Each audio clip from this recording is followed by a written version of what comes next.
क्या सच में जितनी भी ये नेगेटिव एनर्जीज होती है इनको लोग कंट्रोल करके भी इनसे काम करवा सकते हैं? जैसे आपने किसी भूत प्रेत को सिद्ध कर लिया है तो वो 9 साल 10 साल तक आपके पास रहेगा, काम करेगा। काम भी इस लालच में करेगा कि उसे मुक्ति चाहिए। तो वशीकरण बहुत ही उच्च कोटि की शक्ति है। मैं ये कभी नहीं कह सकती कि किसी के अंदर भी इतना दम है कि वो वशीकरण कर दे इतनी आसानी से। अब वक्त आ गया प्रेत को विदा करने का। तो स्त्रियां 9 महाविद्या की साधना कर सकती है, जो 10वीं महाविद्या ध्रुवावती माता है कि सुहागन स्त्रियां साधना नहीं कर सकती। और कुछ नेगेटिव एनर्जी का असर भी होता है। आप पागल हो जाओगे। पागल हो जाओगे तो आपको कोई ठीक नहीं कर सकता। वो इतनी खतरनाक है। अगर वो अपना आशीर्वाद दे दे तो उसकी पैसों की किल्लत खत्म हो जाती है। पिशाच इसलिए कहते हैं क्योंकि जिस पे भी ये सवार हो जाता है ना, उसका शरीर को हिलाने लगता है। पिछले 1 साल से भटक ही रहा था। उसके बाद वो औरत उसे रात में दिखाई भी देती थी और एक बच्चे की बहुत तेज रोने की आवाज आती थी उसे, तो वो चौंक जाती थी और उसे ये लगता था कि उसका ही बच्चा रो रहा है। जंगल में जानवर रहते हैं, गाँव में भूत रहते हैं। जैसा आप सभी ने हुक और टाइटल देखा होगा, ये पॉडकास्ट बहुत ही ज़्यादा इंटरेस्टिंग होने वाला है और उतने ही इंटरेस्टिंग है आज के हमारे guest Ankita ji and doctor Akshay KV, जो कि एक साइकोलॉजिस्ट है और एनर्जी रीडर है, साथ ही साथ ये साइकिक एंड हीलर भी है। इस पॉडकास्ट में हम लोगों ने बहुत ज़्यादा डिटेल्स में बात करी है तांत्रिक विद्याओं के बारे में, साधनाओं के बारे में, कैसे इन्हें सिद्ध किया जाता है, भूत प्रेत पिशाच के बारे में और दूसरी दुनिया के बारे में। तो ये पॉडकास्ट आपको बहुत चीज़ें सिखा सकता है दूसरी दुनिया के बारे में। अगर आपका इंटरेस्ट इन टॉपिक्स में है तो इस पॉडकास्ट को एंड तक देखो और जानो दूसरी दुनिया के बारे में और उनकी शक्तियों के बारे में।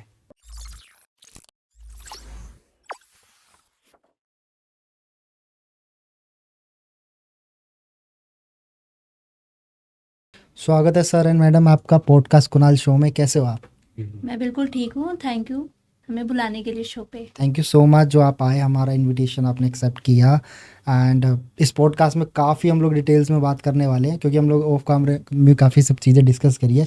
सबसे पहले ना मैं इस चीज़ को क्लियर चाहता हूँ कि आप लोग करें कि जितनी भी ये नेगेटिव एंटिटीज़ हम लोग मानते हैं, भूत प्रेत पिशाच जिन और ब्रह्म राक्षस, ये किस तरीके से डिफ़ाइन करे जाते हैं, इनकी पावर के बारे में। और दूसरी चीज़, क्या सच में जितने भी ये कैटेगरीज होती है, जितनी भी ये नेगेटिव एनर्जीज होती है, इनको लोग कंट्रोल करके भी इनसे काम करवा सकते हैं? देखिए, जो एनर्जीज होती हैं, तो पहले तो मैं आपको ये बताना चाहता हूँ, जी 84 लाख योनियाँ होती हैं।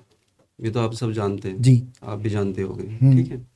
तो ऐसे ही मरने के बाद इंसानों की भी योनियों में बढ़ जाता है। भूत प्रेत जिन जिन्नात खबीज हो गया और बहुत सारे राक्षस होते हैं। तो 4 लाख योनियाँ हो जाती हैं इनकी। 4 लाख योनियों के मतलब 4 लाख तरीके के भूत प्रेत पाए जाते हैं। इसमें पिशाच भी आते हैं, कई सारी चीज़ें आती हैं, चुड़ैल डाकनी शाकनी सब आ जाते हैं उसमें। तो ये बहुत खतरनाक होते हैं। और जैसा आप पूछ रहे थे कि इनको ठीक कैसे किया जाए। ठीक भी, और दुखी को लोग इनसे कंट्रोल करके भी सच में अपना काम करवा लेते हैं। हाँ, कंट्रोल करके अपना काम करा सकते हैं, लेकिन इनका एक टाइम पीरियड होता है। जैसे आपने किसी भूत प्रेत को सिद्ध कर लिया है तो वो 9 साल 10 साल तक आपके पास रहेगा, काम करेगा। वो काम भी इस लालच में करेगा कि उसे मुक्ति चाहिए ओके इस पृथ्वी से। वो भी जाना चाहता है, कोई रुकना नहीं चाहता है। तो 9 साल के लिए रहेगा वो। अगर इससे ज़्यादा आप रोकते हो तो फिर वो आपका बुरा करने लग जाएगा। उसको विदा करना ही पड़ेगा आपको। अगर नहीं करते हो तो फिर आपका बुरा करने लगेगा वो। और आपने देखा होगा ना कि बहुत सारे तांत्रिक मर जाते हैं, बुरी मौत। मतलब बुरी मौत मरते, पैरालिसिस हो जाते हैं मैक्सिमम लोगों को, कुछ लोगों को कोढ़ हो जाते हैं। मतलब अपनी विद्या के दौरान ही करते करते इनको ये सब चीज़ें झेलनी पड़ जाती है। दूसरों का करते हैं, भूतों के माध्यम से दूसरों को ठीक करते हैं। और ठीक क्या करते हैं, बुरा 4-5 दिन तक ही उनको आराम होता है। भूत प्रेत परमानेंट ठीक नहीं कर सकते। उसको तो महाविद्या ही ठीक कर सकती है, कोई सी भी हो चाहे। आपने सुना होगा बहुत से तांत्रिकों की मौत होती है। किस तरह से मौत होती है? दर्दनाक मौत होती है, पैरालिसिस से, कोढ़ से, और बहुत कहते हैं ना कि बिस्तर पे लेटे हुए हैं, टॉयलेट पॉटी तक भी नहीं जा सकते हैं। हाँ तो लोग ये कहते हैं कि अगर उन्होंने इतनी अच्छी साधना की और इस फील्ड में थे, साधक थे, वो लोगों की भलाई भी की है ना, तो भी उनके साथ इतना बुरा क्यों हुआ? तो यहाँ पे मैं आपको एक चीज बताना चाहती हूँ, देवी देवता की साधना का जो पीरियड होता है ना, टाइम पीरियड, ये बहुत ही लंबा होता है। 12 साल एक मिनिमम टाइम है कि इस टाइम में आपके पूरे उनके जो भी गण हैं, जितने भी उनके शस्त्र हैं, आप उनकी साधनाएं पूरी कर सकते हो 12 साल में। इसके बाद भी और साधनाएं चलती रहती है। मतलब मेरा ये कहने का मतलब है कि आप पूरा जीवन भी समर्पित कर दो ना, तो एक शक्ति को पूरी तरह से साधने में आप सक्षम नहीं हो।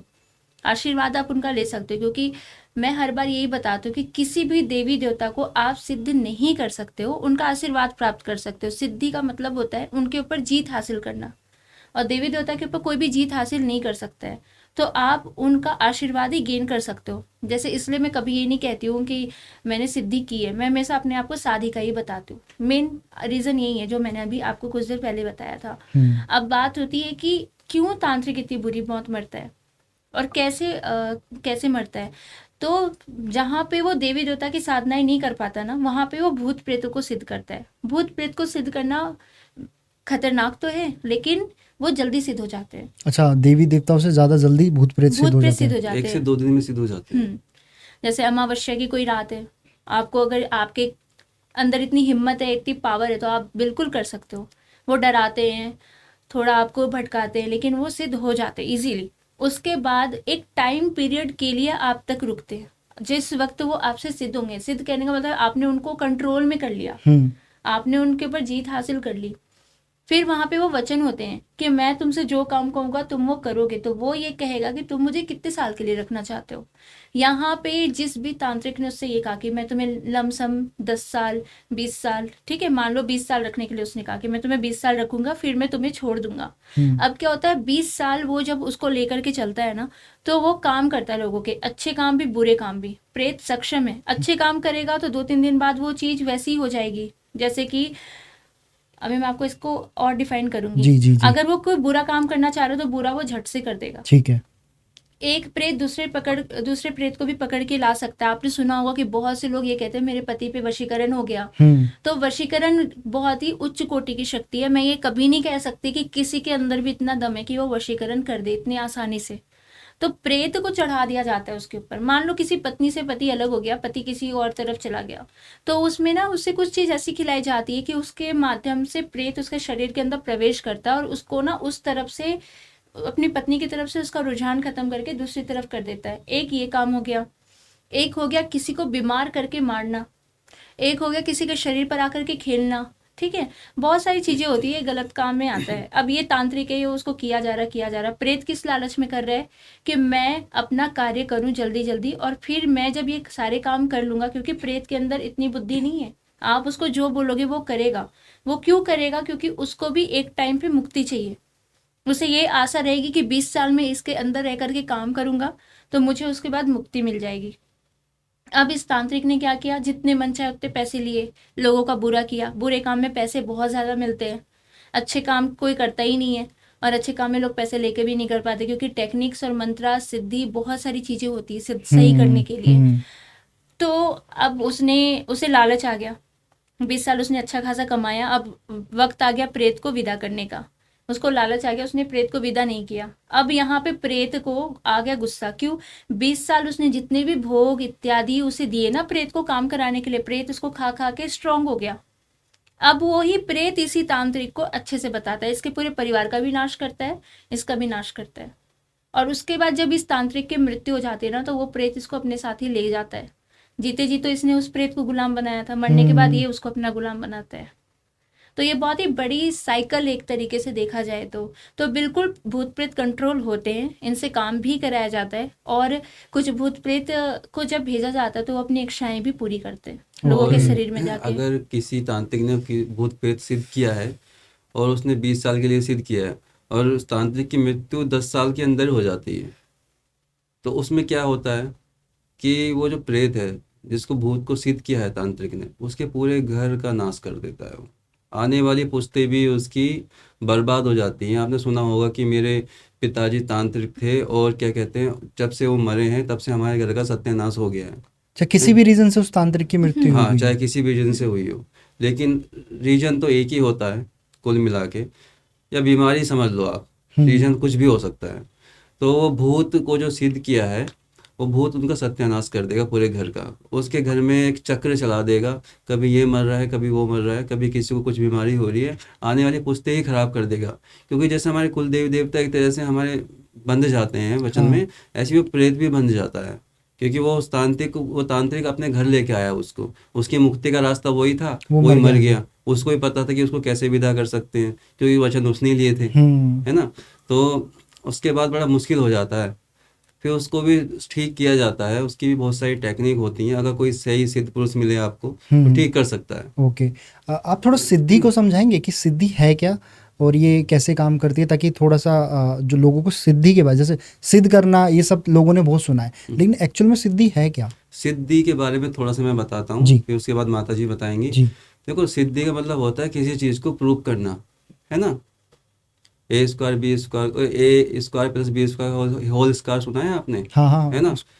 तो उसको प्रूव करना होता है कि हमको ये ए स्क्वायर प्लस बी स्क्वायर मिला है, तो इसी को प्रूव करके यही आंसर लेके आना है। ठीक है। तो आपको एक मंत्र दे दिया जाता है, मंत्र किसी भी देवी देवता का मंत्र दे दिया जाएगा। उस मंत्र को पढ़ के आपको सामने उनको प्रत्यक्ष करना है, सिद्ध करना है, मतलब कि ये सच में देवता है। तो अगर सच में है तो सामने आ जाएगा वो, इसी को सिद्धि बोलते हैं।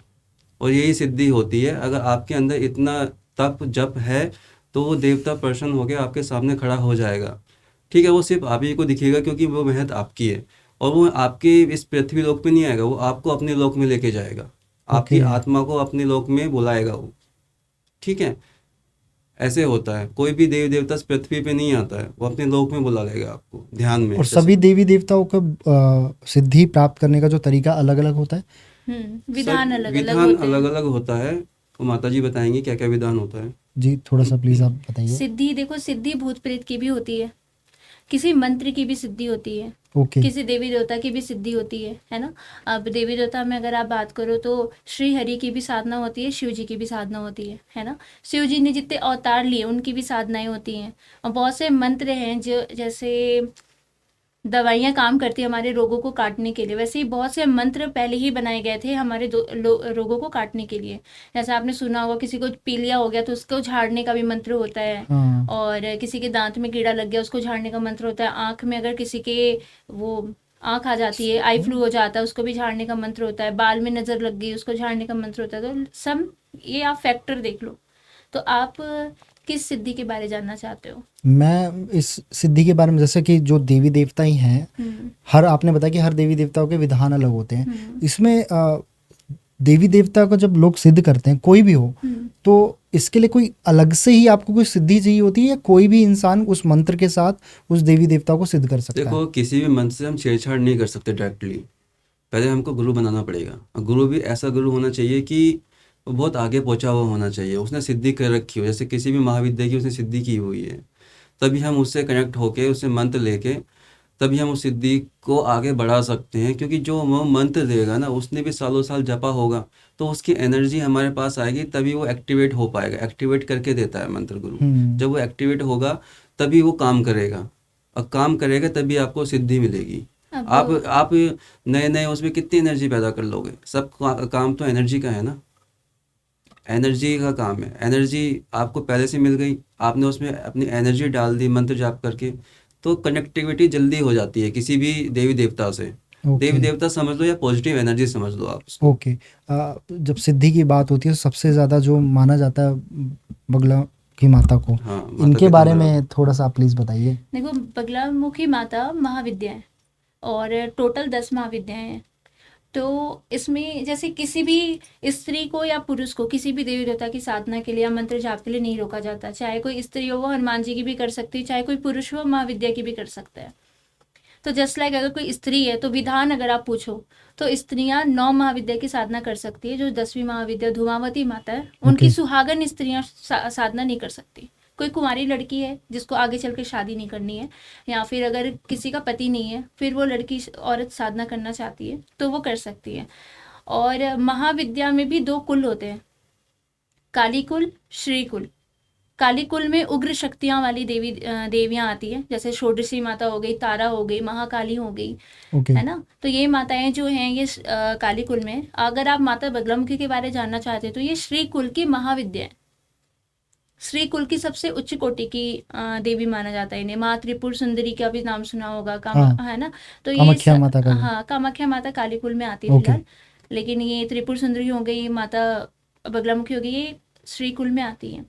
अगर आप विधान जानना चाहते हो सबसे पहले, तो विधान शुरू होता है इनके बीज मंत्र से। बीज मंत्र से के बाद में जस्ट इनके अंग देवी देवताओं की साधना करनी होती है हमें। इनके बहुत सारे अंग देवी देवता है, जैसे 10 महाविद्या के 10 गणेश होते हैं। 10 महाविद्या के अलग अलग भैरव होते हैं सिवाय माता धूमावती के, क्योंकि माता धूमावती विधवा है। ओके। तो सबके भैरव होते हैं और सबके अलग गणपति होते हैं। तो ठीक इन है। सबको भी पूजना पड़ता है उनके लिए। सबसे पहले अंग देवी देवता, ओके। फिर उसके बाद सबसे पहले अगर आपको टेरिस पे जाना है अपने, तो आप सीढ़ियाँ चढ़ोगे तो डायरेक्ट आप 10वीं सीढ़ी नहीं चढ़ सकते हो, फर्स्ट सेकेंड थर्ड फोर्थ ऐसे। तो पहले अंग देवी देवता को स्टार्ट करना पड़ता है। अब अगर बात रही कि बहुत से लोग कहते हैं कि हम साधना कर रहे हैं, मंत्र जप रहे हैं, लेकिन हमारे जीवन में कोई भी बदलाव नहीं हो रहा है, तो सबसे पहली बात है कि जिसने भी आपको दीक्षा दी है उसके पास उस मंत्र की ऊर्जा होनी चाहिए, अगर वो उस कुल से जुड़ा है। क्योंकि हर साधनाओं को करने के लिए विधान जो आप पूछना चाहते हो ना, तो इसमें पंथ होते हैं, जैसे हमारी जातियां होती हैं, हिंदू, मुसलमान, सिख, ईसाई, है ना। तो इसी तरीके से साधना के क्षेत्र में जब आप उतरते हो, आपकी जात वहीं पे खत्म हो जाती है। आप हिंदू हो, मुस्लिम हो, सिख, ईसाई हो, आपको वहीं पे वो चीज़ छोड़नी होती है। इसके आगे क्या होता है, शाक्त संप्रदाय, शैव संप्रदाय, कौल संप्रदाय और अघोर संप्रदाय, इस तरीके से आपकी जातियां बढ़ जाती है उसी वक्त। ओके। आपको उसी वे में जाना है। अब क्या हुआ, अगर आप सिद्ध पुरुष हो या सिद्ध स्त्री हो, आपके सामने हिंदू आए, मुस्लिम आए, आपको कोई फर्क नहीं पड़ता है। आपने अपना धर्म वहीं पे छोड़ दिया। अब आपके आगे का धर्म है कि आपके सामने जो भी आ रहा है आपको उसकी सेवा करनी है। तो सेम ये इस वे में चलती है। तो विधान अगर आप जानना चाहते हो तो बहुत लंबा विधान है जिसको यहाँ पे नहीं बताया जा सकता है, लेकिन पूरा एक विधान होता है जिसको करते करते करते 12 साल की उम्र गुजर जाती है। और ये सिद्धियां इसलिए करते हैं ताकि लोगों की हेल्प करी जा सके।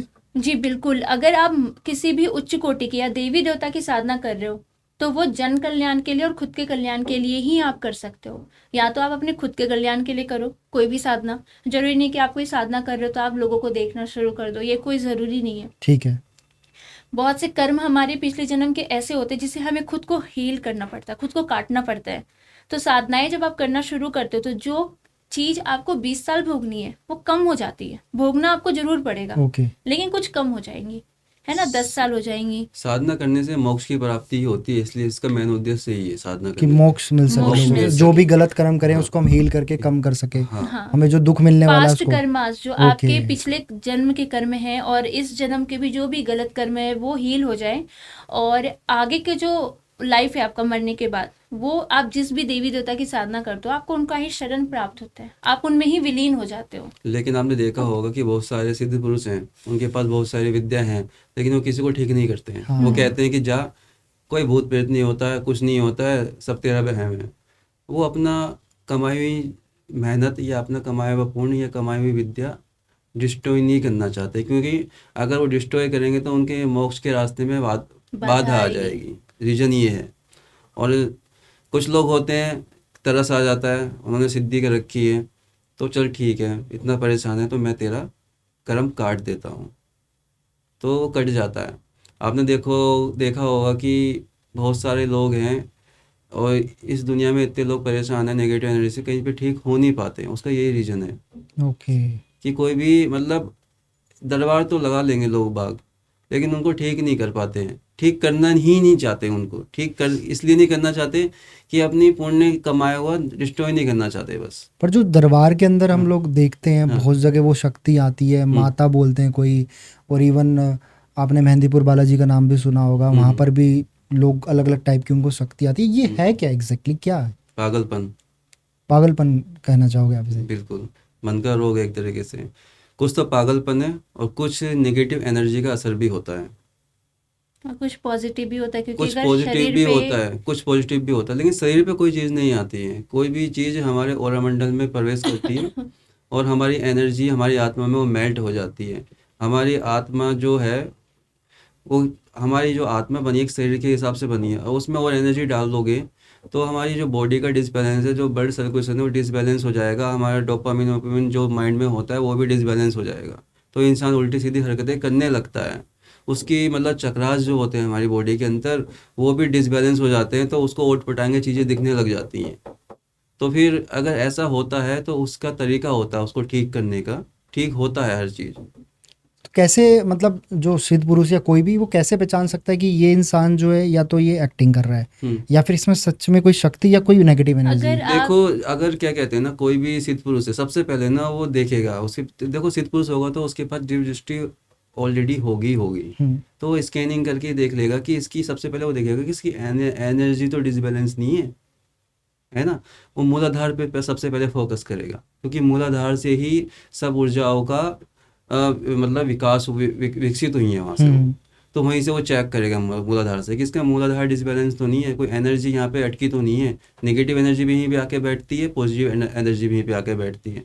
वो वहाँ पे स्कैन करेगा, देखेगा कि अगर डिसबैलेंस है तो उसको ठीक करने की तरीका होता है और ठीक हो जाता है वो। तो यही चेक करने का तरीका होता है। ओके एंड नाउ एक चीज़ जैसे मुझे आपसे और चीज़ थोड़ी सी क्लियर करनी थी। जो आपने स्टार्टिंग बताया था कि अलग अलग तरीके के कैटेगरीज के भूत प्रेत जिनको डिफाइन करता है, क्योंकि मरने के बाद 4 लाख यूनिज है। हाँ। इनमें पावरफुल सबसे ज़्यादा कौन होते हैं, जो सबसे ज़्यादा पावर, जिनको कंट्रोल करना थोड़ा सा मुश्किल होगा? देखिए, बादशाह होता है इसमें सबसे पावरफुल। बादशाह। हाँ, ये जिन्नों का राजा है, जिन्नों का राजा, जिन जिन्नातों का राजा है। मतलब इसी की बातें मानते हैं जिन जिन्नात। ओके।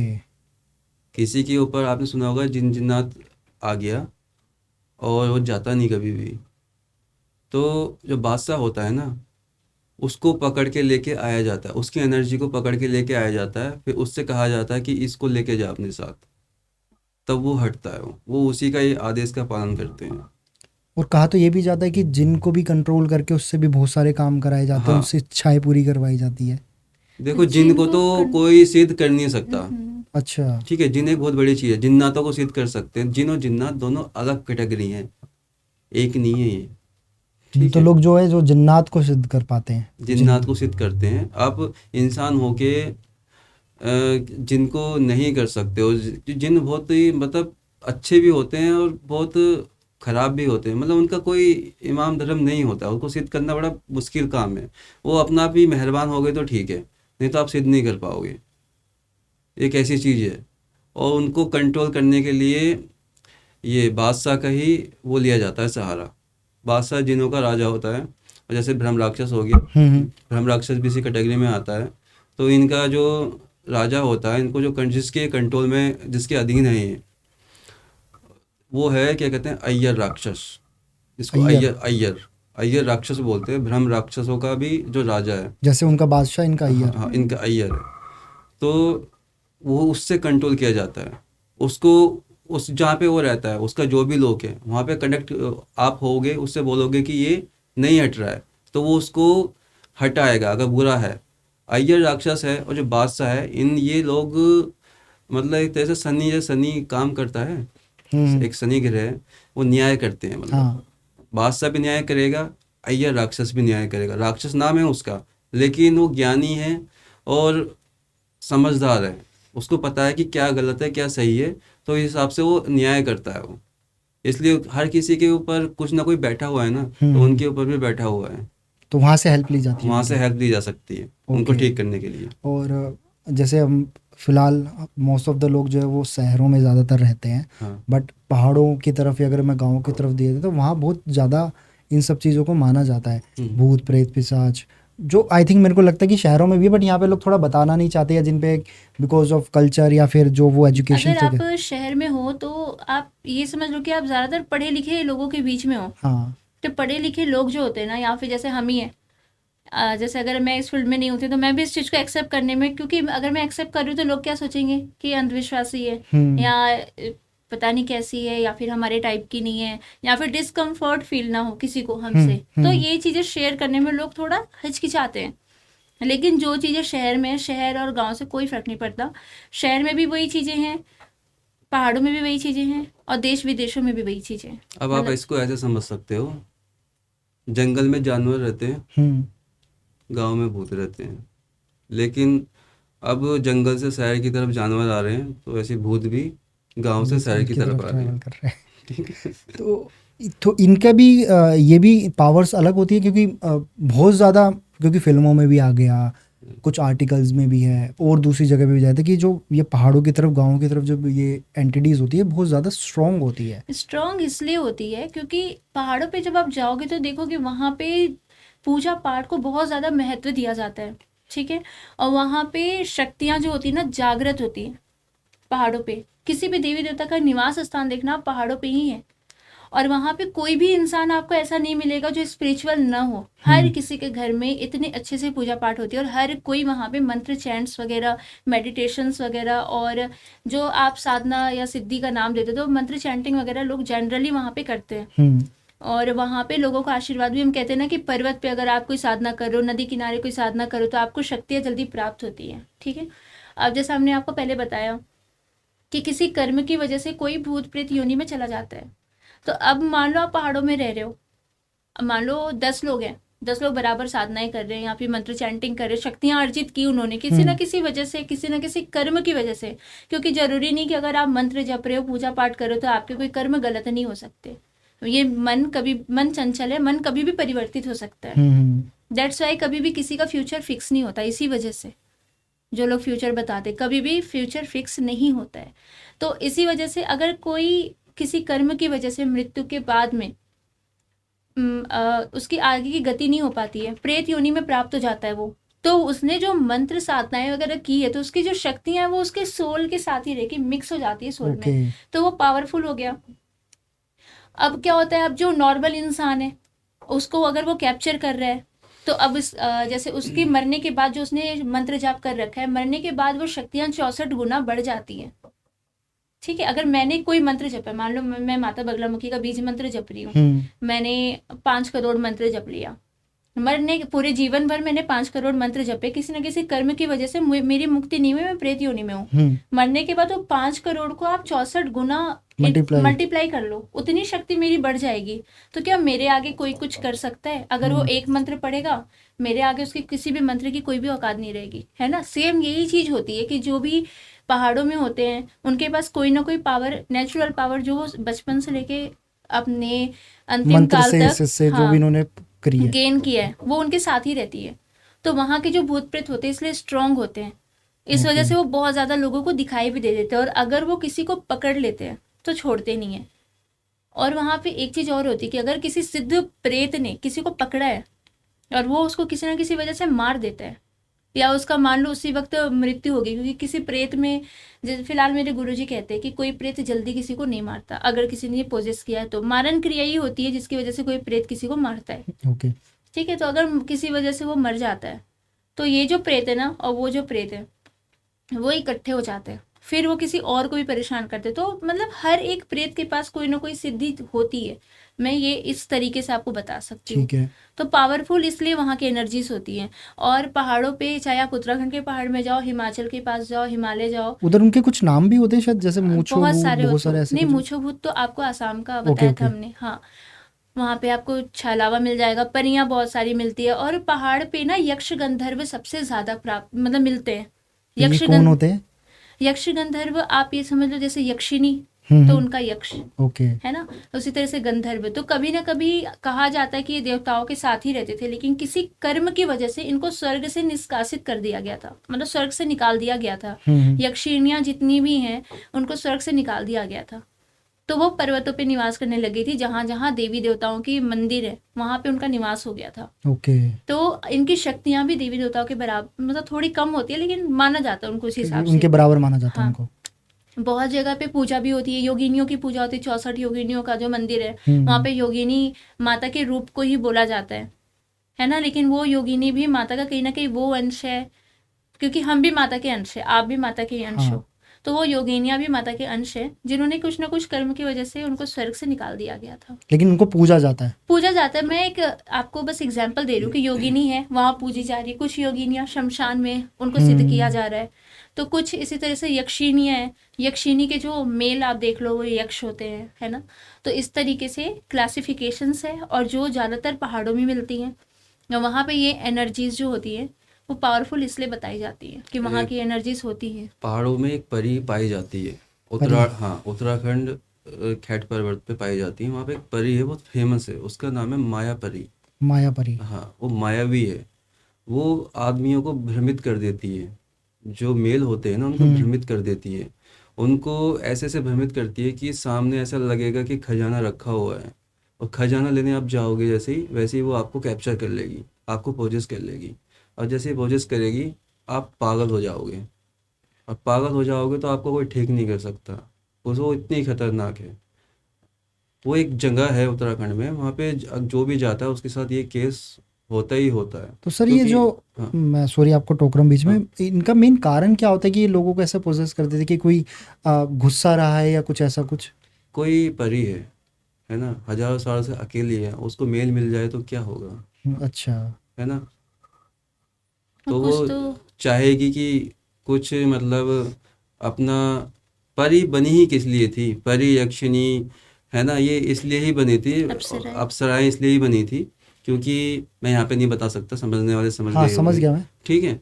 तो हर कोई भोग चाहता है मतलब सबकी अपनी नीड है, उसकी अपना। फिजिकली नीड रही होगी एक हाँ, whatever को भी। इसलिए ओके। भोजस करते हैं, जैसे जिन जिन आते हैं ना, उनकी नीड होती है, तभी ओके। तो लेडीज़ों को भोजस करते हैं, उनके साथ हम्म। गलत काम भी करते हैं, ऐसे परियों का भी होता है। लेकिन जो जो मैंने बताया ना, माया परी जो है ना, ये बुरा तो करती है, भोजस तो करती है, लेकिन एक शक्ति सी आ जाती है लोगों में, जब जिसके ऊपर ही भोजस कर देती है, वो बहुत कुछ बताने लग जाते हैं लोगों को कि आपके साथ ऐसा है, आपके साथ ऐसा है। और बहुत सारे चमत्कार भी दिखाते हैं। चमत्कार ये नहीं कि ये गिलास उठा के दिखा देंगे, ऐसा नहीं।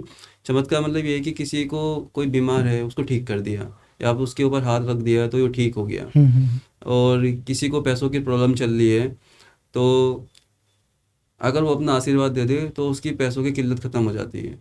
जैसे किसी तरह से बहुत कर्जे में है, वो हम्म। उससे मिल लिया, वो बीमार है, उससे मिल लिया जाके, बस उसने बोल दिया अपने मुंह से बड़बड़ा के, जैसे पागल होता है, वो कुछ भी बोल देता है, उसकी वाणी सच हो जाती है। तो इसी तरीके से किसी को पोजेस कर लिया उसने, और उसकी फैमिली मेम्बर में कोई परेशान है, उसने आके बोल दिया नहीं तो ठीक हो जाएगा, वो ठीक हो जाता है।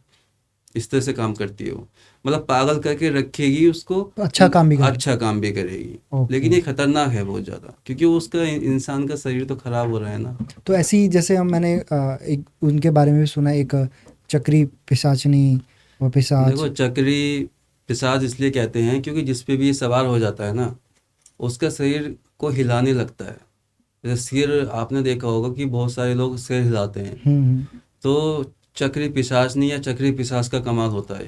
ये एक एनर्जी है जिसको नाम दिया गया है, एक नेगेटिव एनर्जी है। जैसे हमारे ऑरा मंडल में प्रवेश करती है, वैसी जो भी हमारे शरीर में घूमने योग्य चीज़ें हैं, या तो आप हाथ को घुमा सकते हो ऐसे करके, या हाँ। सर घुमा सकते हो, ठीक है, या पैर को ऐसे हिला सकते हो।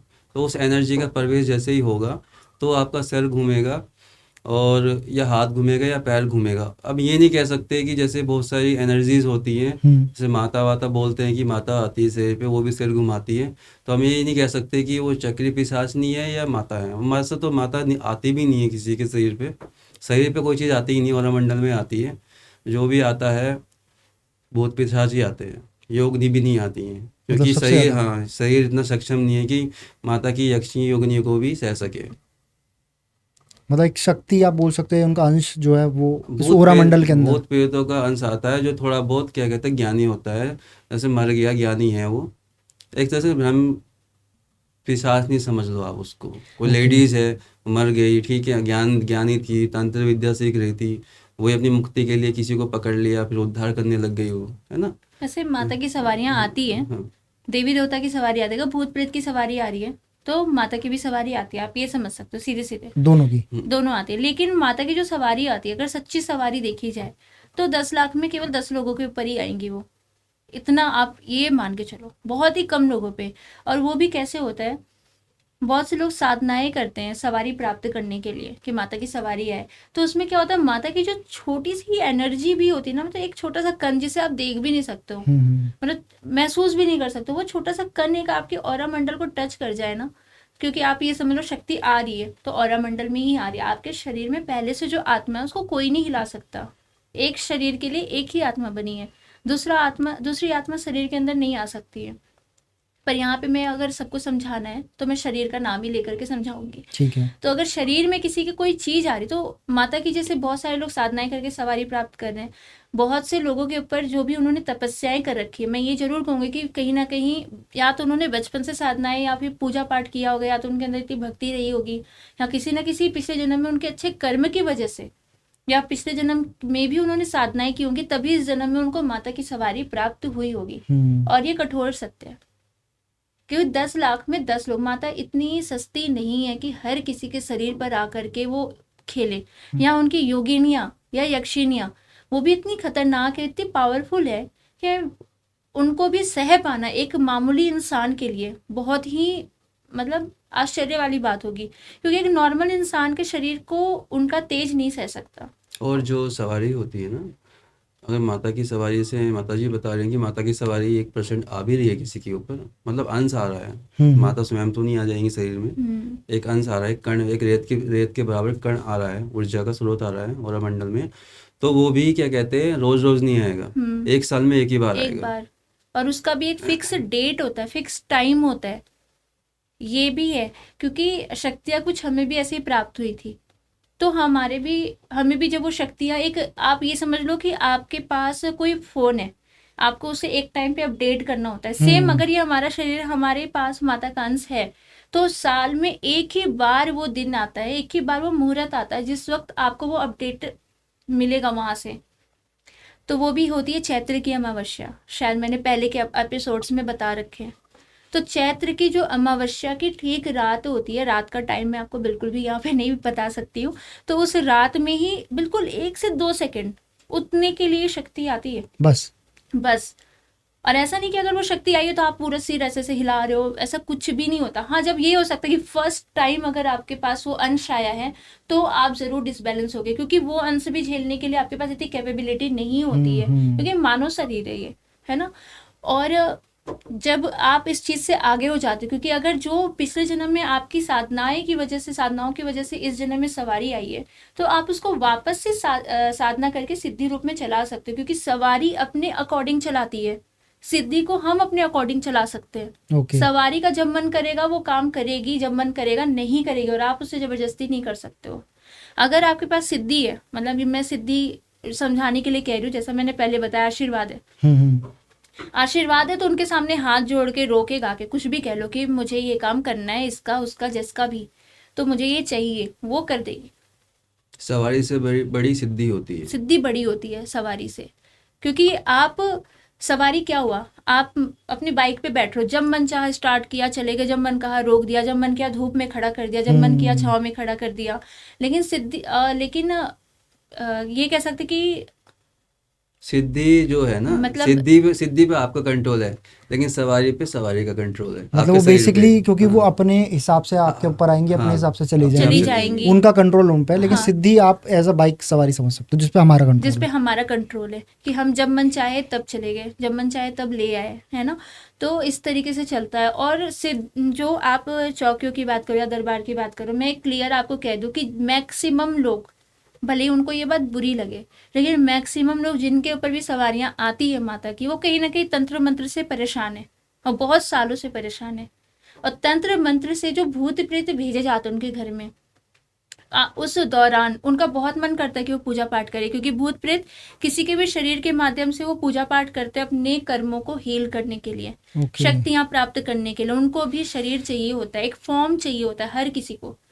माता को भी, जैसे माता, अब ये भी होगा कि माता क्यों आ रही किसी के शरीर पे, भौतिक कार्य को करने के लिए भौतिक शरीर की जरूरत होती है। इसी तरह प्रेतों को भी भौतिक काम करने के लिए भौतिक शरीर की जरूरत होती है। पूजा पाठ वो किसी के शरीर से ही कर सकते हैं, आप खुद वैसे नहीं कर सकते। या फिर खुद किसी, आपने सुना होगा बहुत से मंदिरों के बाहर भी भूत प्रेतों का वास होता है, तो वो इसी फिराक में रहते कि मुझे कोई ऐसा मिले कि मैं उसके माध्यम से पूजा पाठ करके आगे बढ़ जाऊं। अब क्या हुआ, जिसके घर में तंत्र मंत्र करके प्रेत भेजा गया, वो पूजा किए जा रहे, उसमें जो सबसे वीक पर्सन होगा ना, और सबसे जो दिल का कह सकते हो आप अच्छा इंसान होगा उस घर में, साफ इंसान, उसके साथ ही वो प्रेत रहता है, और फिर उसके माध्यम से वो पूजा पाठ करता है। जब उस प्रेत को इतनी शक्ति प्राप्त हो जाती है, तो वो क्या करता है, सवारी लेता है। सवारी लेने के बाद वो माता का नाम लेता है, ताकि अपनी चीजें, अपने कर्म ठीक कर सकते हैं। अब क्या होता है, माता का नाम ले लिया, लोग भी मान लेते कि माता आ रही है, तो अब क्या करेगा, वो अपने कर्म और जल्दी जल्दी रिपेयर करने के लिए लोगों को ठीक करना शुरू करेगा।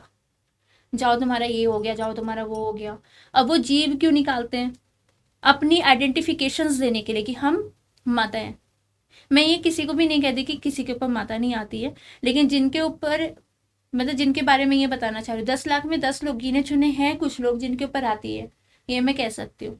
लेकिन सबके लिए मानना, ये मैं बिल्कुल भी नहीं मानती इस चीज को। हम, क्योंकि मोस्ट ऑफ द टाइम तो लोग सब जीव ही निकालते हैं, या फिर शीतला मसानी जो कहते हैं, तो शीतला किसी भी इंसान शरीर को छूती नहीं है, और शुद्ध रहती है वो बहुत बहुत दूर रहती है वो लोगों से, इतनी आसानी नहीं, इतनी आसानी से वो किसी के पास नहीं आती है। शीतला बहुत ही उच्च कोटि की शक्ति हैं वो, तो इतनी नॉर्मली वो ऐसा नहीं है उनकी। हाँ, दासियां हैं चौगानन मदानन जो चौराहे पे रखे जाते हैं, जो टोटके वगैरह ना, तो वो शीतला मसानी की जो सेविकाएं होती है, माता मदानन, माता चौगानन, जो हर चौराहे पे वेट करती है श्री कृष्ण का और श्री राम के अगले अवतार का, तो उनके लिए भोग रखा जाता है कि ये कहा जाता है कि उस चौराहे से हो करके जो भी शक्ति जाए, प्रेत वगैरह जाए, उनको वो वहीं पे रोक के रखे। ओके।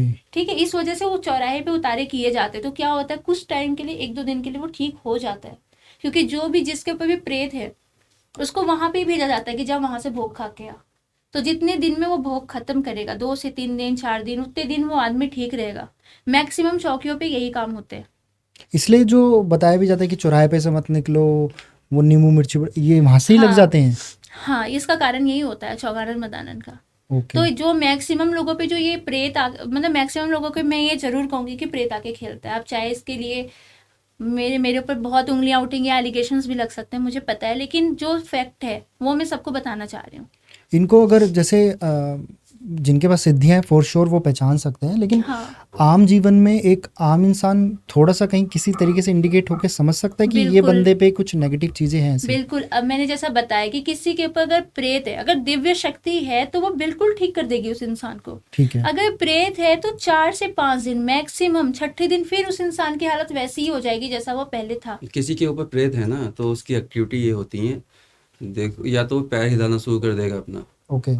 बेवजह पैर हिलाएगा अपना, सीधा या उल्टा, ठीक है, या उसके शरीर में अपना आप धीरे धीरे कंपन होने लग जाता है अचानक से, उसकी हार्ट बीट बढ़ जाती है, उसकी आंखों की रोशनी कमज़ोर होने लगती है, धुंधला दिखने लगता है, उसके शरीर में रेड कलर के निशान बनने लगते हैं, ब्लू कलर के निशान बनने लगते हैं, अचानक से नींद खुल जाती है रात में 11 बजे, 3 बजे, 5 बजे, ठीक है। और इसके अलावा उसको पानी का स्वाद अच्छा नहीं लगता है, खाने का स्वाद अच्छा नहीं लगता है। अगर इसको कई लोग तो ये बोलेंगे कि यार तू शायद अंदर से बीमार हो, डॉक्टर को हाँ, दिखाना ये भी चाहिए। समझ सकते हैं कि पेट की बीमारी है, कहीं इसको फीवर तो नहीं है। हाँ। लेकिन अगर इसके अलावा जब आप ठीक हो गए हो, दिखा लो डॉक्टर को, वो तो जरूरी है दिखाना। तो इसको दिखाने के बाद भी अगर आपके साथ ये समस्या बनी हुई है, तो आप समझ सकते हो कि आप नेगेटिव एनर्जी के शिकार हो गए हैं। तो आपको किसी को भी दिखाना चाहिए जो इसमें एक्सपर्ट हो, ओके। है ना। और भी बहुत सारे सिम्टम्स होते हैं, किसी किसी को तो कुछ ऐसा ऐसा भी हो जाता है कि मार के भाग जाता है कोई, और किसी किसी के शरीर में कुछ ऐसा भी होता है कि कुछ घूम रहा है, कभी यहाँ पे घूम रहा है, कभी यहाँ पे घूम रहा है, कभी यहाँ पे घूम रहा है। क्योंकि मेरे पास एक केस आया था, वो मुंबई का केस था। तो उसमें क्या था कि एक लड़का था, वो 22 साल का। उसमें क्या था, किसी तांत्रिक ने उसको, जो पारा होता है ना, एक रेत का जो कण होता है, उस कण के बराबर किसी चीज़ में मिला के किसी के माध्यम से खिलवा दिया उसको। उस तांत्रिक ने। हाँ, तांत्रिक ने तो ये दिया क्रिया करके, नहीं करवाया तो किसी और नहीं था ओके। जो उसका दुश्मन था, तो उसने खिलवा दिया। फैमिली मेम्बर ही होते हैं ज़्यादातर पीछे, दूसरे को इतनी चिंता नहीं रहती किसी को, ठीक है। उसने खिलवा दिया। खिलवाने के बाद वो, क्या कहते हैं, पिछले 1 साल से भटक ही रहा था। उसको पूरी इंडिया घूम लिया, उसे कहीं भी ट्रीटमेंट नहीं मिला। A to Z बड़े बड़े दरबार लगते हैं इंडिया में, सबके पास चला गया। उसको कोई भी, भाई जब भूत होगा तभी तो पता चलेगा, तभी तो हटेगा। अगर ऐसे नहीं है कि हटाने वाले हटाते भी हैं, बहुत है इंडिया में, लेकिन मुझे कोई मिला नहीं है अभी तक कि जो हटा सके, जहाँ तक मैंने देखा है। लेकिन हटाने वाले हटाते भी होंगे। तो जब, क्या कहते हैं, जब भूत है ही नहीं तो हटेगा कहाँ से। उसके अंदर है पारा, और पारा सर्कुलेट कर रहा है, सब बोल रहे हैं कि भाई तेरे पास तो बड़ा खतरनाक भूत है, ये तो हट ही नहीं सकता, कोई हटा ही नहीं सकता, ये तो कोई सिद्ध पुरुष ही हटा सकता है। तो केस जब मेरे पास आया, पहले तो फोटो से स्कैनिंग होती है, तो स्कैनिंग करके, स्कैनिंग ये में थोड़ा पता समझ चल में नहीं गया, आया, स्कैनिंग में थोड़ा समझ में नहीं आ रहा था, पर क्योंकि ये पता स्कैनिंग, चल गया था हाँ, कि तंत्र विद्या का प्रयोग किया गया है। किया गया है ठीक है। तंत्र विद्या का, लेकिन उसमें क्या चीज़ उसको खिलाई गई है, ये थोड़ा कंफ्यूज हो रहा था। उसको हमने बुलाया मुंबई से, तो आया वो, फिर उसको देखा सामने से, पूरा स्कैन किया, ठीक है। थोड़ा उसका ब्लड भी चेक किया हमने, एक बूंद ब्लड दिया उसको, चेक किया हमने। तो हमें लगा कि इसके अंदर पारा है, क्योंकि उसकी कुछ ब्लड की थिकनेस थोड़ी अलग हो जाती है जब अगर पारा होता है तो बाकी स्कैनिंग में हमको, जब हम स्कैनिंग कर रहे थे तो उसमें हमको दिख रहा था कि कोई चीज़ है कि जो सर्कुलेट हो रही है पूरी बॉडी में रेडियम की तरह, हल्की हल्की ग्रीन ग्रीन दिख रही, तो वहाँ से हमें आइडिया है कि इसको शायद पारा खिलाया गया है, क्योंकि बहुत लोग पारा को खिलाते भी हैं नपुंसक बनाने के लिए, ओके। है ना। तो हमें लगा कि शायद इसको खिलाया गया है ये, और जब उसने मर्क्यूरी टेस्ट कराया, हमने उससे कहा कि अब मर्क्यूरी टेस्ट कराओ आप। उसने जब मर्क्यूरी टेस्ट कराया तो उसमें पारा ही निकला, और अब वो ठीक है। अब मतलब उसकी वो उसकी बॉडी से निकल ठीक चुका है। निकल चुका है वो। अब मेडिसिन ली तो निकलेगा ही निकलेगा। अब वो हम्म। पूरी इंडिया में भूत भूत है, सब लोग ये बोल देते वो हैं। तो बेचारा जहाँ पे भूत है वहाँ पे हम, भूत का मतलब नेगेटिव एनर्जी है, तो वहाँ पे हम भी सहमत है कि नेगेटिव एनर्जी है, लेकिन जहाँ पे नहीं है तो वहाँ पे कोई मतलब ही ना किसी को भटकाने का। हमने उसको एक्चुअल बताया ना कि क्या है, उसको सही मार्गदर्शन मिला और वो ठीक है, नहीं तो उसकी मृत्यु निश्चित थी, मतलब मर ही जाता। वो 28 साल में ही बूढ़ा हो गया था, उसके पूरे बाल वाइट, बाल वाइट हो गए दाढ़ी वैसे। वाइट, हाथ के बाल वाइट, मतलब पूरा उसके अंदर से बॉडी, पूरा बूढ़ा हो चुका था। बाहर से भी पूरा बूढ़ा हो चुका था। रेडियम बड़ी तेजी से चलता है ना, हम्म। वो सब कुछ सर्कुलेट खराब कर, ब्लड इसमें खराब इसमें कर मैं देता है। आपसे एक चीज़ और थोड़ा सा डीपर जाके पूछना चाहूँगा। जिन लोगों की मृत्यु हाँ। समय से पहले हो जाती है, जो सुसाइड कर लेते हैं, वो किस योनि में ऐसे जाते हैं, या फिर सच में मोक्ष तो शायद मिलना बहुत मुश्किल है उनके लिए, तो क्या वो किस योनि के अंदर चले जाते हैं? कुछ टाइम तो देखो वो इसी तरीके से भटकते हैं, ठीक है। फिर उसके बाद में आप ये कह सकते हो कि जब वो मर गए, मरने के बाद में जब कुछ टाइम बाद, जैसे आप ये कह सकते हो 13 दिन 14 दिन तो वो ऐसे ही जाते हैं, जब उनके घर वाले क्रियाक्रम करते हाँ, हैं, उत्तरावनी होता वगैरह। ही है। उसके पहले तो किसी के भी कर्म डिसाइड नहीं होते और किसी को भी कोई भी श्रेणी नहीं दी जाती है। जब तक उनकी एज पूरी नहीं होती, जैसे आपने सुसाइड कर लिया, ठीक है, आपकी एज ऊपर वाले ने 70 साल लिखी, आपने 50 साल में सुसाइड कर लिया, तो 20 साल तो आपको पहले ऐसे ही ऐसे ही भटकना पड़ेगा। भटकना पड़ेगा। 13 साल तक तो आपको कोई भी नहीं पूछेगा, फिर देखा जाएगा आपने क्यों सुसाइड किया, फिर आपकी एज देखी जाएगी, जिस वक्त आपकी डेथ लिखी हुई है उस वक्त तक तो आपको ऐसे ही भटकना पड़ेगा, कोई भी योनि प्राप्त नहीं होगी आपको। और जब तक वो किसी को कुछ भी हार्म नहीं कर कर सकती। सकता है, बिल्कुल कर कर सकता सकता है, है, अच्छा। बिल्कुल। लेकिन उसके बाद जिस वक्त उसकी एज पूरी होती है, फिर उसके कर्मों के अकॉर्डिंग, क्योंकि मरने के बाद उसने कितने लोगों को परेशान किया, क्या क्या कर्म किया, जीते जीते उसने जो कर्म किए ही, मरने के बाद भी क्या क्या कर्म किया, ये दोनों चीजें मिक्सअप होने के बाद में उसे उस कर्म के अकॉर्डिंग दे दिया जाता है। जैसे आपने सुना होगा कि जिसने भी चमड़े का काम किया उसे चमार की जाति दे दी गई, जिसने भी ग्वालों का काम किया उसे ग्वालिया या यादव की जाति दे दी गई, है ना। या फिर जिसने जानवरों को काटने का काम किया उसे कसाई का कसाई। दे दिया, है ना।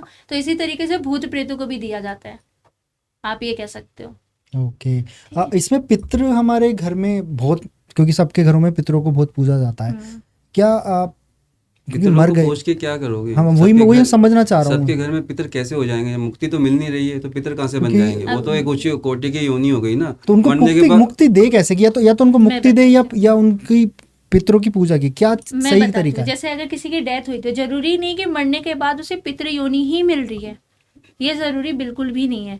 मरने के बाद अगर उसके कर्म अच्छे नहीं है, या तो वो किसी तंत्र मंत्र से मरा है, या फिर उसके साथ कोई नेगेटिव एनर्जी थी उसके साथ साथ मरा है, तो कोई नेगेटिव एनर्जी हो उसके साथ में और उसकी डेथ होती है तो वो नेगेटिव एनर्जी के साथ ही रहता है, प्रेत योनि में रहता है, ठीक है। पहली बात। दूसरा, उसके कर्म अच्छे नहीं है तो भी उसे अपने मरने के बाद कर्म भुगतने हैं, प्रेत योनि ही प्राप्त होती है। पितृयोनि तब प्राप्त होती है जब आपको कुछ टाइम के बाद दूसरा जन्म प्राप्त होने वाला होता है, तब पितृयोनि प्राप्त होती है। ओके।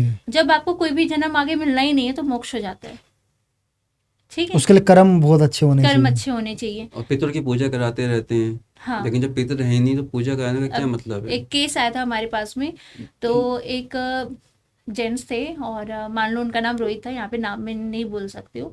तो वो काफी सालों से परेशान थे, उनके पिताजी के डेथ के 1.5 साल के बाद से उनके घर में इतनी समस्याएं शुरू हुई, तो जहाँ भी गए उन्होंने कहा कि तेरे रिश्तेदार ने कराया, तेरी चाची ने कराया, तेरी ताई ने कराया, ठीक है। इस तरह से वो भटकते रहे, कहीं कोई सोल्यूशन मिल नहीं रहा है।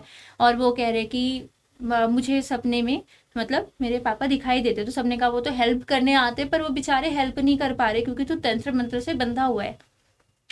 फिर घूमते फिरते उन्होंने हमसे काउंसलिंग की, अपॉइंटमेंट वगैरह लिया। उसके बाद जब उन्होंने हमसे बात की तो मैंने जब स्कैनिंग की तो सीधे सीधा मैंने ये कहा कि आपके ऊपर कोई भी ब्लैक मैजिक है नहीं, किसी ने आपका कुछ किया है नहीं, लेकिन कहीं ना कहीं आपके फादर है जो आपको सपने में रिलेट करते होंगे और आपको जब भी वो सपने में दिखते होंगे आपको थोड़ा डर महसूस होता होगा, या आपकी आंखें खुल जाती होंगी, या आपको वो बिना वस्त्र के दिखाई देते होंगे। तो उसने कहा हाँ बिल्कुल मेरे साथ ऐसा होता है।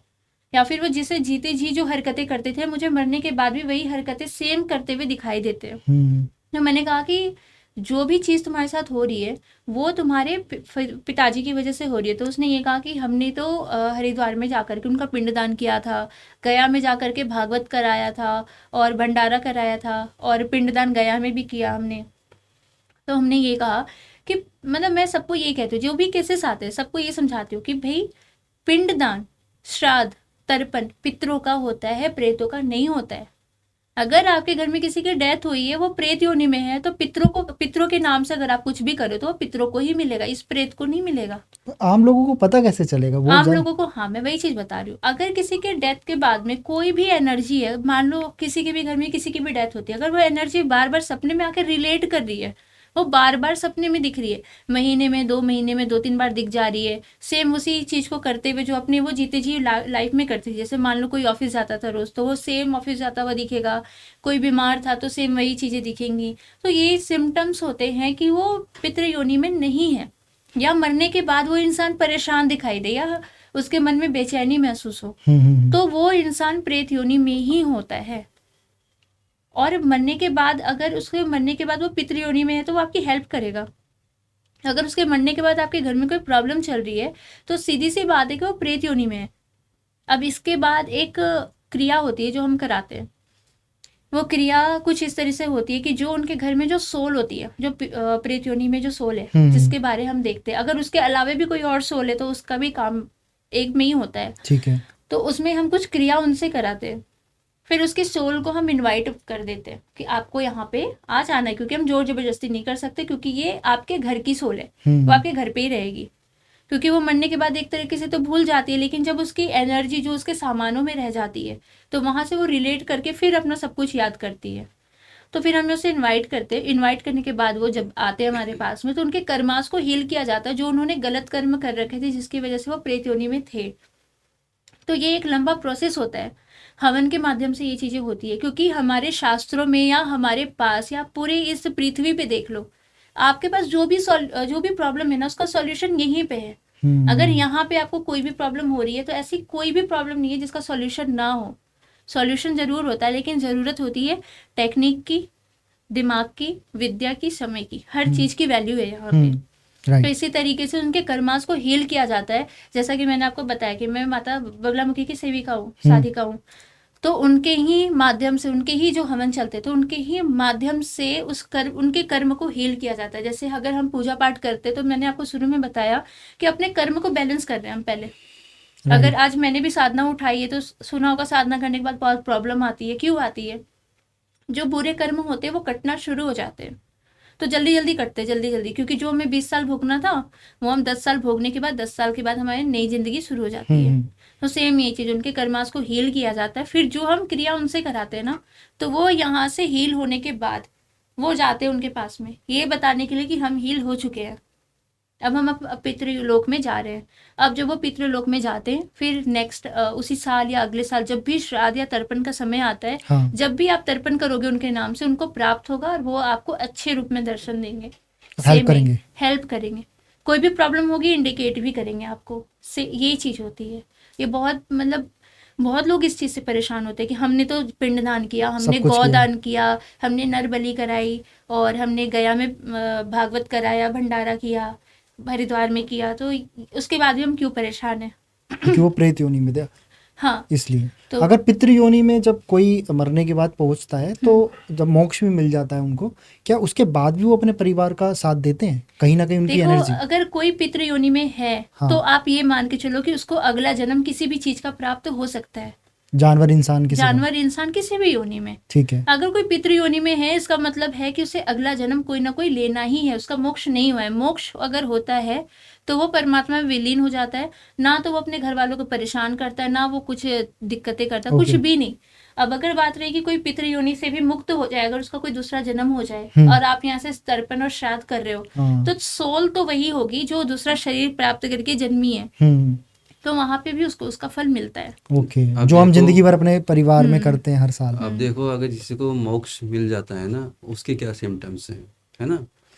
वो कभी नहीं दिखेगा इंसान आपको सपने में, जिसको मोक्ष मिल जाएगा, और दिखेगा भी तो 10 साल के बाद एक बार दिख जाएगा, ठीक है, या 5 साल के बाद एक बार दिख जाएगा, मतलब वो बहुत भी लंबे गाइड, समय। हाँ, वो भी गाइड करते हुए, गाइड करने के लिए। जिसको मोक्ष मिल गया है। ठीक है, तो मोक्ष का मतलब ये होता है, जो प्रेत में है वो आप माता जी ने बताया कि क्या क्या उसके सिम्टम्स होते दिखते ही हैं। और जो पितर होते हैं वो पितर योनि में जाने के बाद कुछ सालों तक 20 साल 30 साल 40 साल तक पितर योनि में रहते हैं, फिर उनका भी जन्म हो जाता है। ओके। एक हम जब ऑफ कैमरा बात कर रहे थे, आपने एक चुड़ैल का नाम बताया था, किचिन। ये क्या है, मतलब ये किस टाइप की चुड़ैल है ये? ये हमने एक केस किया था, तो मैं आपको पूरी स्टोरी बता देती हूँ। जी जी जी। ये बिहार का केस था। अब बिहार में क्या होता है कि एक न्यूली मैरिड होते हैं और जो लड़का होता है उसकी दूसरी शादी रहती है। ये ओके, पहली वाइफ उनकी गुजर गई होती है ठीक है। और उनका पहले से 2 लड़कियां थी, इसलिए अब इन्होंने दूसरी शादी की। जब दूसरी शादी की और इनकी वाइफ प्रेग्नेंट थी, तो इनका बच्चा अबॉर्ट हो गया फर्स्ट टाइम, दूसरे महीने में खराब हो गया बच्चा। उसके बाद फिर वो कुछ टाइम बाद फिर से उन्होंने कंसीव किया, फिर वैसे ही हो गया। ये 4-5 बार चला, तो डॉक्टर ने ये कहा कि मतलब थोड़ी दिक्कत आ गई है, तो आप 1-1.5 साल रुक जाओ। तो फिर उन्होंने, क्योंकि बिहार की साइड या कहीं भी ऐसे गांव वगैरह में आप जाओ तो लोग बिलीव करते हैं, या फिर करना भी चाहिए। अगर बार बार आपके साथ कोई भी चीज़ हो रही है, कोई भी समस्या हो रही है, तो आपको बिल्कुल उसके बारे पता करना चाहिए। तो जब ये केस आया था हमारे पास में, तो होता क्या था उस औरत के साथ में कि रात में उसे एक औरत दिखाई देती थी, जो बिल्कुल बिना वस्त्र के दिखाई दे रही है। बाल से उसके पूरे आगे के बदन ढके हुए हैं, पीछे के ढके हुए हैं, चेहरा उसका इतना ही दिखता था। ठीक है। काफ़ी ज़्यादा खूबसूरत और चमकीला चेहरा, इतना चेहरा, और बस वो ऐसी दिखाई देती थी। और उसकी जो उंगलियां थी, ये ऐसे दिखाई देती थी उसकी उंगलियां, दोनों हाथों की। और तो उसके बाद वो औरत उसे रात में दिखाई भी देती थी, और एक बच्चे की बहुत तेज रोने की आवाज़ आती थी उसे। तो वो चौंक जाती थी और उसे ये लगता था कि उसका ही बच्चा रो रहा है, और मतलब उसे ऐसा लगता था कि उस बच्चे के पास वो दौड़ के चली जाए। लेकिन जब जाती थी तो उसका पति कहता था, रात में कहाँ जा रही हो तुम। ये बहुत बार रिपीट होने लग गया। तो उस टाइम बाद उसे वो स्पिरिट जो थी वो ज़्यादा दिखाई देने लग गई, और उसके बाद में वो पॉसेस हो गई उस चीज़ से। फिर उसके बाद एक बार वो फिर से प्रेग्नेंट होती है, और 4 महीने का बच्चा उसके पेट में था। तो उसने ये मुट्ठी ऐसे ऐसे कसी और अपने अपने पेट पे ऐसे ऐसे मारने लग गई दोनों हाथों से। तो फिर उनको किसी के पास ले जाया गया, फिर थोड़ी शांति उनती करा दी गई, लेकिन वो बच्चा उनका फिर से खराब हो जाता है। फिर घूमते फिरते जब केस आया हमारे पास में, ऑनलाइन ही केस था ये, ऑनलाइन मतलब वो कनेक्ट किया था उन्होंने। तो फिर जब हमने देखा, देखने के बाद मैंने उनको कहा कि तुम सीधा मेरे पास आ जाओ, क्योंकि मैं सारे काम ऑनलाइन ही करती हूँ। लेकिन उनके जो केस में था वो मैं उनको फ़ोन पे नहीं बताया। मतलब मैंने ये कहा कि आपका सही हो जाएगा, आप सामने आ जाओ, क्योंकि मैं किसी से बहुत ही कम मिलती हूँ। फिर वो जब सामने आते हैं तो मैंने ये कहा उनसे, क्योंकि कॉल के थ्रू आप किसी की भी बारे सारी डिटेल्स निकाल सकते हो, दैट्स व्हाई मैंने उनको नहीं बताया था। तो मैंने उनसे ये कहा कि आपके घर में एक प्रेग्नेंट लेडी को क्यों मारा गया था। तो उन्होंने कहा नहीं नहीं नहीं, ऐसा तो कुछ नहीं हुआ, हमारे घर में तो ऐसा कुछ भी नहीं है, आप कुछ भी बोल रहे हो। मैंने कहा ऐसा हो ही नहीं सकता कि मैं कुछ भी बोल रही हूँ। एक दिन में अगर मैं 20 से 30 लोगों को देख रही हूँ, तो सबकी बातें अगर सही है तो ये चीज़ क्यों गलत होगी, और मैं तो तुम्हें सामने सामने देख रही हूँ। तो वो कह रहा नहीं नहीं, हमारे यहाँ तो ऐसा कुछ नहीं हुआ था, मेरी बीवी थी, वो सीढ़ी से गिर गई थी, मर गई थी। मैंने कहा नहीं, मुझे कुछ और दिख रहा है।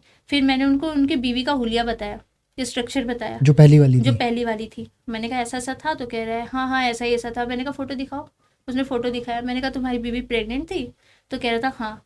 फिर मैंने कहा 4 महीने से प्रेग्नेंट थी, कह रहा था हाँ। फिर मैंने कहा तुमने उसे जीते जी क्यों जलाया, क्योंकि वो एनर्जी खुद, मतलब जब हम किसी से भी बात करते हैं या किसी के बारे में हम देखते हैं, तो वो एनर्जी खुद कनेक्ट करने लग जाती है, अपनी चीज़ें खुद ही बताने लग जाती है। जैसे आप कहते हो ना किसी के बारे में आप कैसे बता दे रहे हो, तो कुछ तो हमारी सिद्धि बता देती है। कुछ एनर्जी इतनी दुखी होती है कि वो खुद ही अपने बारे सब कुछ बताना शुरू कर देती है ना। तो वो कह रहे नहीं ऐसा नहीं था, वो तो मर गई थी, सीढ़ी से गिर के मर गई थी, पीछे दिमाग में उसके चोट लगी थी, बहुत खून बहा था, और हम हॉस्पिटल भी लेके गए थे, डॉक्टर ने कहा कि खून ज़्यादा बह गया है, छोटे दिमाग में चोट लगी है और वो बच नहीं सकती है। तो वो किसी भी चीज़ को मानने के लिए तैयार नहीं था। फिर उसकी जो पहली वाइफ थी, पॉजेस तो कर ही रखा था उसकी वाइफ को, उसके शरीर पे वो आती है। उसके बाद फिर एक हमारी क्रिया होती है प्रेतों को सम्मोहित करने की क्रिया। वो क्या होती है? मोहित का मतलब वशीकरण समझ सकते हो। Okay okay okay. प्रेतों का वशीकरण, उनसे अगर बातें निकलवाना। उनसे बात निकलवाना। वो स्पिरिट मरने के बाद भी अपने पति से इतना डरती थी कि वो अपनी सच्चाई नहीं बताना चाहती थी, ऐसा था।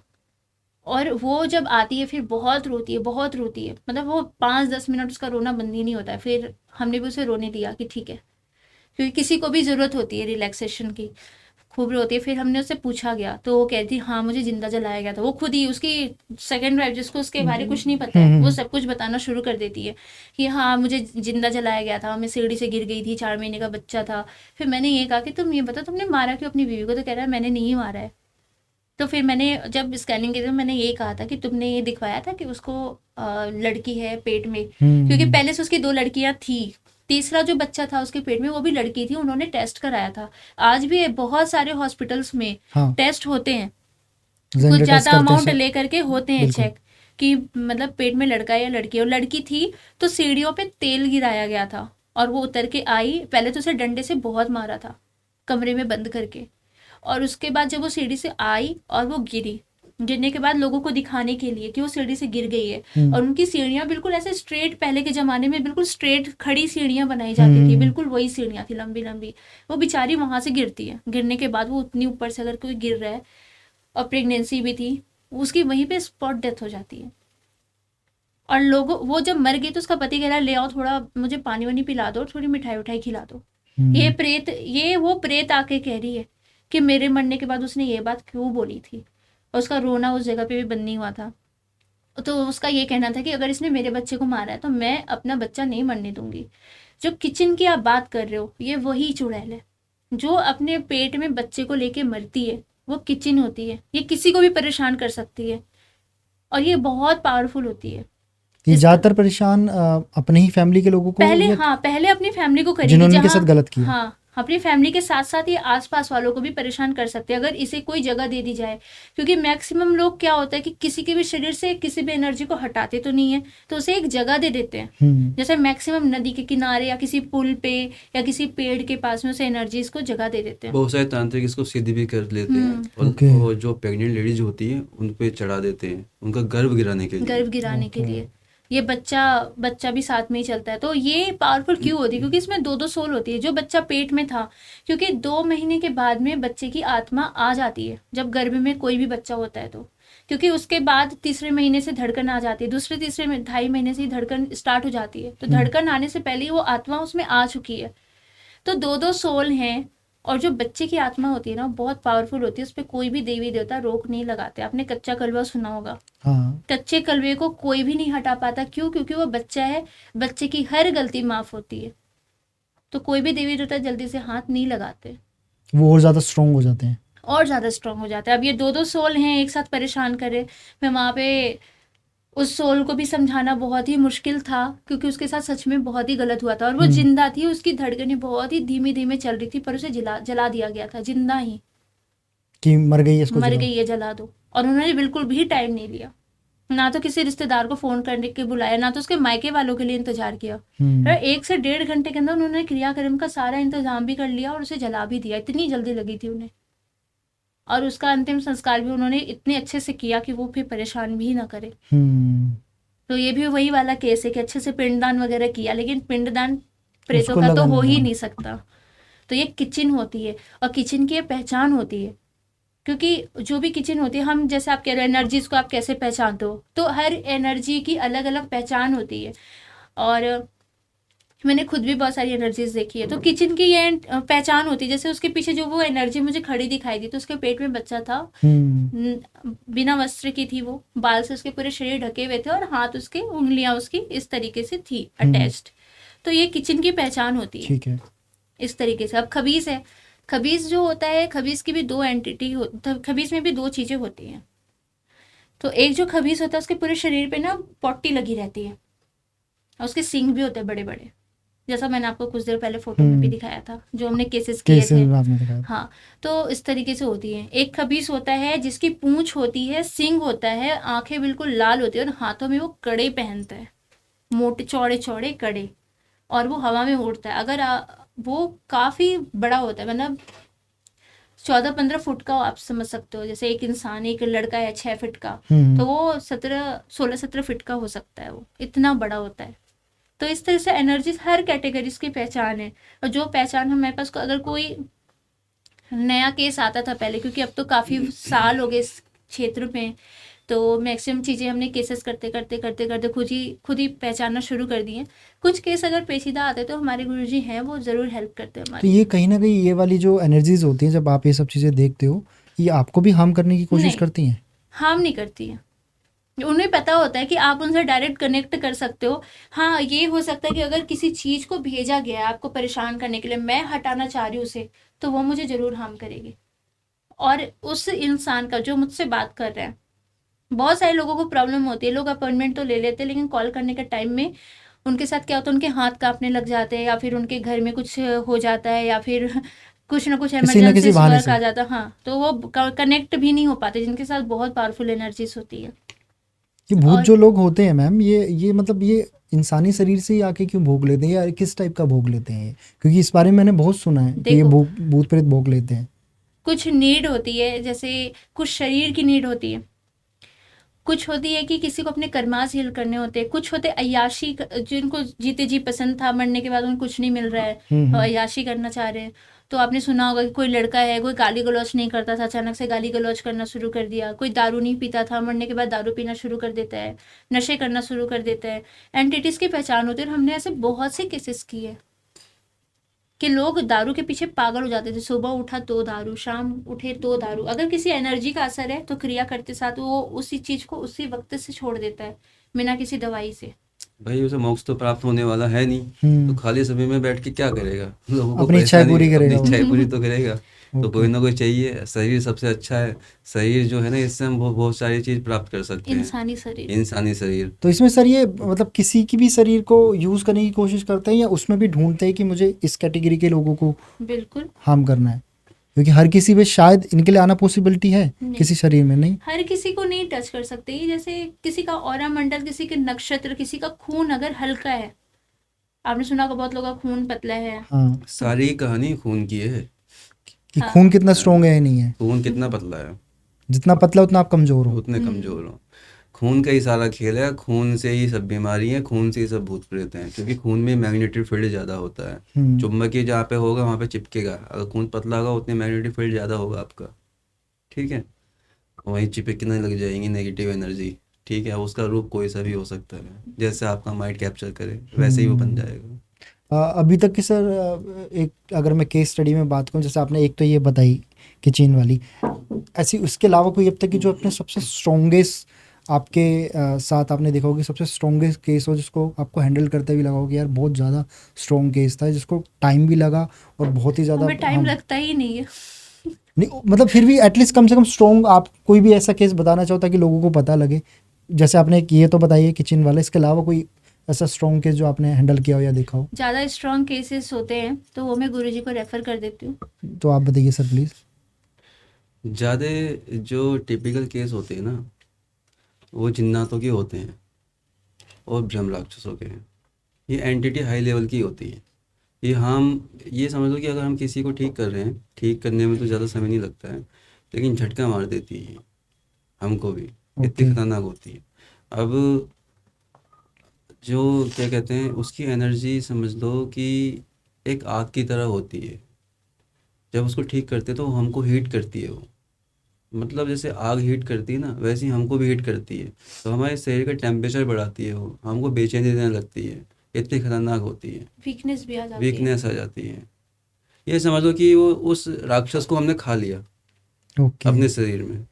उसके निकाल के हमने अपने मुंह में डाल दिया उसको, और वो पचाने के लिए हमको 1 से 2 दिन लग जाते हैं। इनका हमने स्वरूप कैसा होता है सर? जैसे जिनका तो जो हमने सुना है अपने कभी कहानियों में कि बहुत बड़े बड़े ऐसे सींग, खूब हट्टे देखिए, आप कट्टे। भौतिक शरीर से देखोगे तो जैसे आपका शरीर है वैसा नहीं दिखेगा।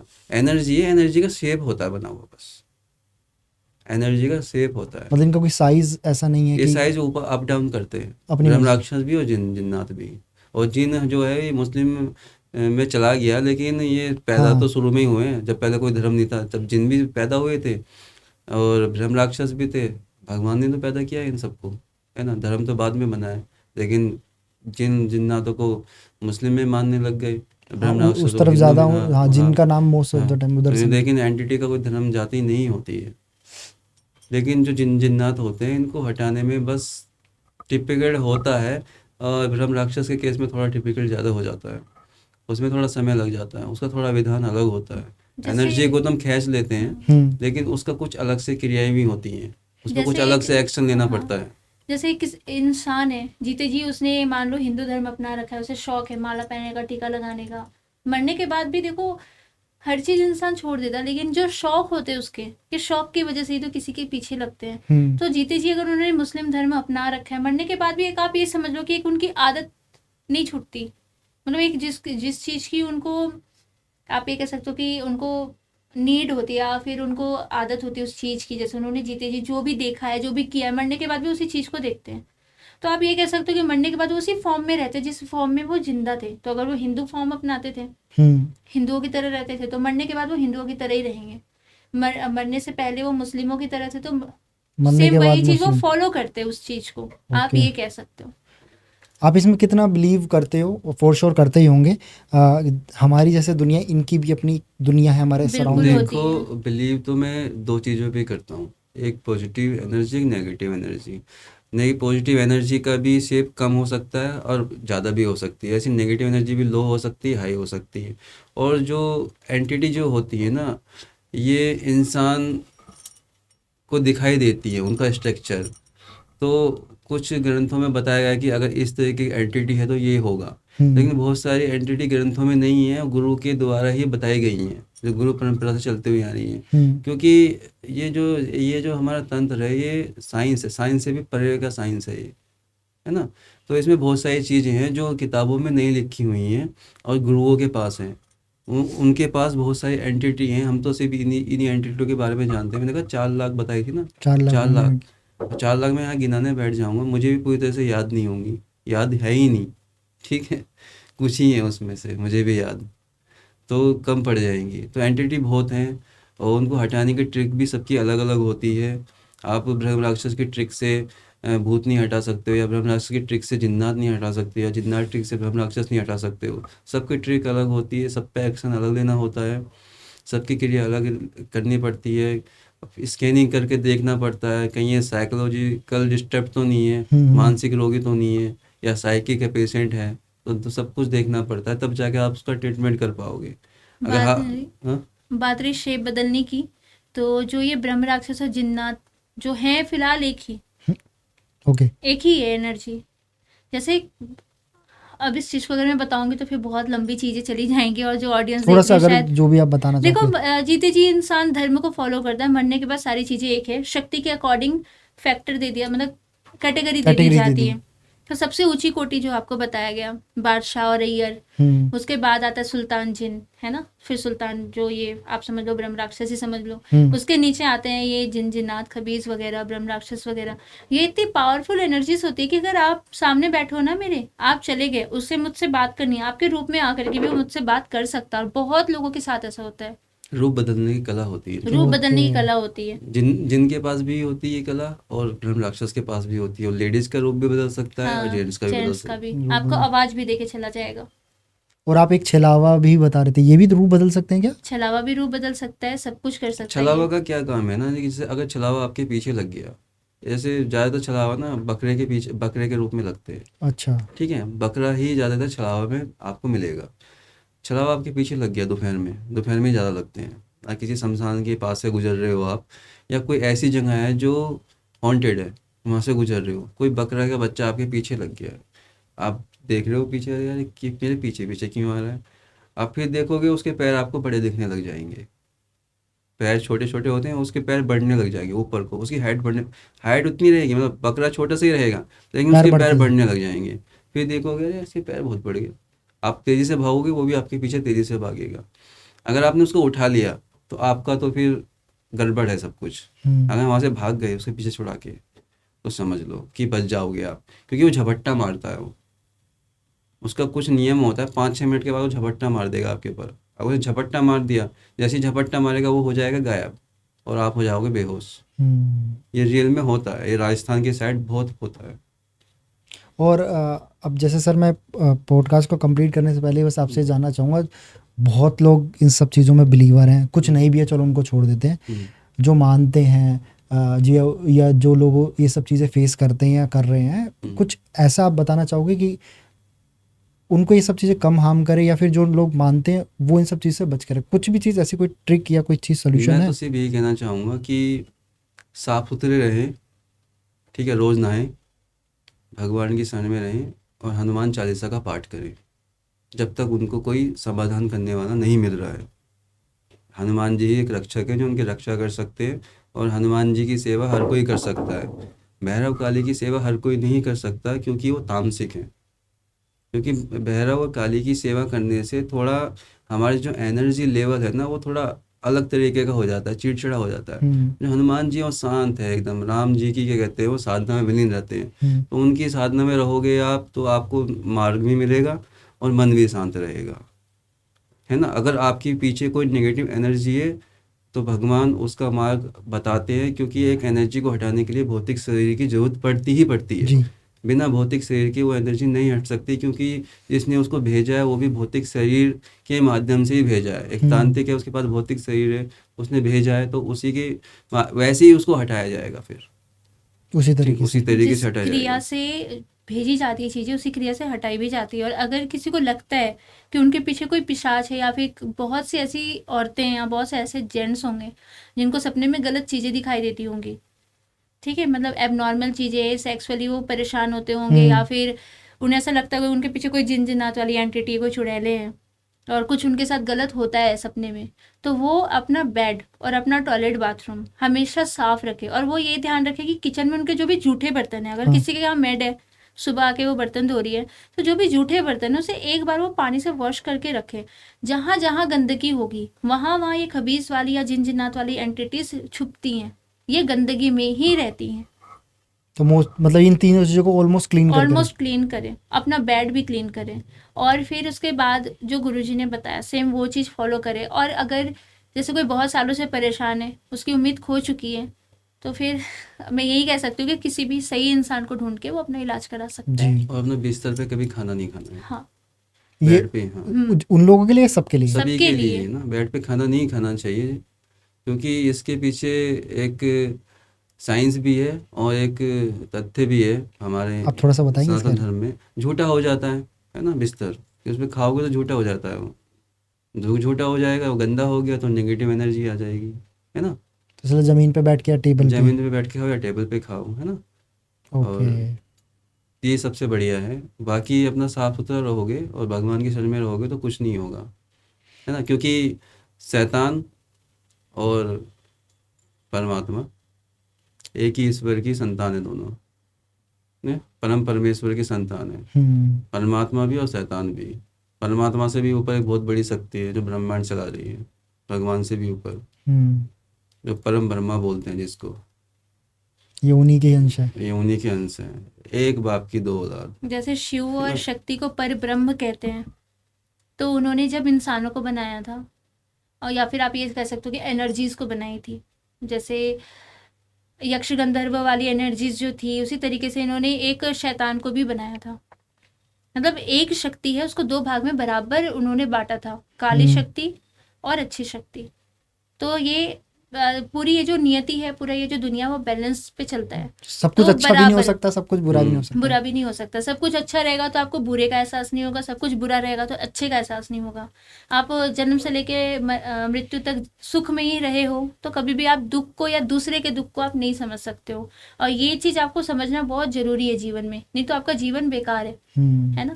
तो बैलेंस सबसे बड़ी चीज़ है। और अगर अच्छी शक्ति है तो बुरी शक्ति भी। जिस तरह से हवा हमें दिखाई नहीं देती, हवा में छुपे कण दिखाई नहीं देते। हम ये कह सकते हैं कि एयर में पॉल्यूशन है या वायरल इन्फेक्शन हवा के थ्रू फैल रहा है, तो हम उसे देख नहीं सकते, लेकिन हो रही है वो चीज़ें। सेम वही चीज़ ना हम पॉजिटिव एनर्जी देख सकते हैं ना नेगेटिव, लेकिन होती हैं। अगर नहीं है तो फिर हम भी कैसे जिंदा है, है ना। हम लोग देख सकते हैं पॉजिटिव नेगेटिव एनर्जी, लेकिन हर किसी के हर कोई नहीं देख सकता। हर कोई तो नहीं देख हाँ, सकता। उस अकॉर्डिंग ही समझा रही हूँ मैं। Thank you so much sir, thank you so much ma'am, जो आपने इतनी इंसाइटफुल नॉलेज दी।